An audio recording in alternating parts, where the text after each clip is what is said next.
और बात यहीं नहीं खत्म हुई। जिससे मेरी शादी हुई थी उसने शादी की रात मुझे खिड़की से धक्का दिया था और उसने ये जाहिर किया कि मैंने खुद छलांग लगाई थी। मैंने बहुत बुरे दिन देखे हैं। खैर फिर मैंने उसी शख्स से शादी की जिससे मैं मोहब्बत करती थी, लेकिन कुछ अरसे बाद वो मेरे हिजाब से तंग हो गया और बाद में मुझे धोखा दिया। मुझे बहुत अफसोस है नूर। आप मुझे बहुत अच्छे इंसान लगते हैं। मैं आपको जानती नहीं, मगर ऐसा महसूस होता है कि आप समझ सकते हैं कि मुझे मोहब्बत ने कितनी तकलीफ दी है।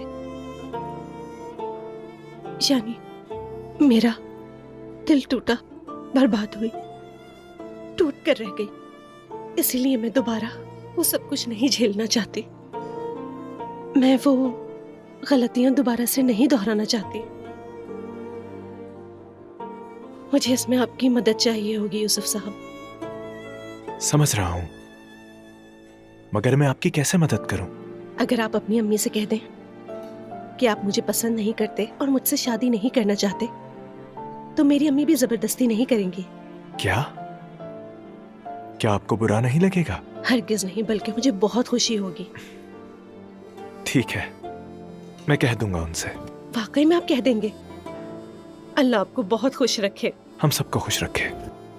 और मैं दुआ करता हूं कि आप बाकी की जिंदगी अपनी पसंद के मुताबिक गुजारें।